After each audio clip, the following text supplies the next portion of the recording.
Okay, shifting gears to the shuttle punt. I've decided to remove this floor and raise the floor about an inch, and that will make the front of the boat completely self-bailing.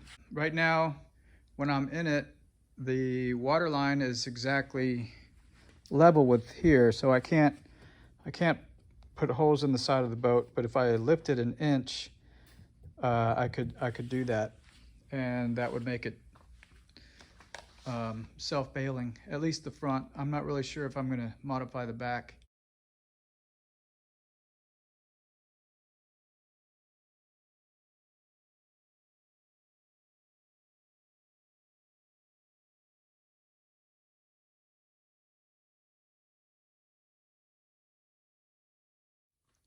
Okay, here's the inside with the plywood removed. I wasn't sure if it was going to be wet or moldy or damp, but if you look in there, it's completely dry. There's no sign of mold on the underside of this plywood. The TiteBond 3 worked pretty well. It's, I was hoping to salvage this plywood to use it as a cover when I cover it back up, but I don't think I'll be able to salvage it because it's really cheap plywood and it tore in a couple locations. So that was quite impressive. This is a piece of wood that I added later, and I never primed it and I never painted it. That's why it turned gray. But this is the 2 inches of expanded polystyrene, and all I had around the perimeter was a TiteBond 3 fillet. That was it.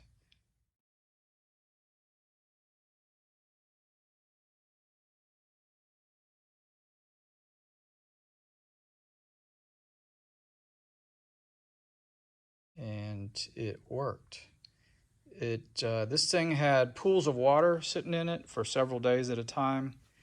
When I got home from a lake or the river and I was too tired and too lazy to drain it out, water would sit in here for several days and it never managed to get inside. So I'm quite impressed actually with this construction. I know a lot of people don't recommend this kind of construction because eventually this stuff will get wet and it will absorb water.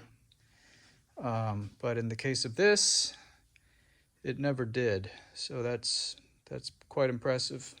Whatever I did to seal it, it worked.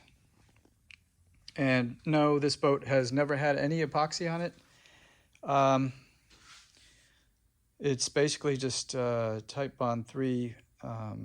Here's the interior of the shuttle punt, the front half of my shuttle punt with no foam. I just removed all the foam. And that is the only area that had some water damage. And I think what I'm going to do is I'm going to repair this with epoxy fillet and after sanding and some glass tape on the inside corner here. I'll probably do the whole edge and go from there. Okay, an interesting fact, when you remove the 2 inches of foam, you get a lot of twist. This was pretty rigid before with the foam. The foam being 2 inches and having the sandwich construction with solid plywood on the top and bottom adds a lot of rigidity, especially if you have a good seal around the edge, top edge. So without that, in fact, if I make some ribs, maybe diagonal ribs would be better.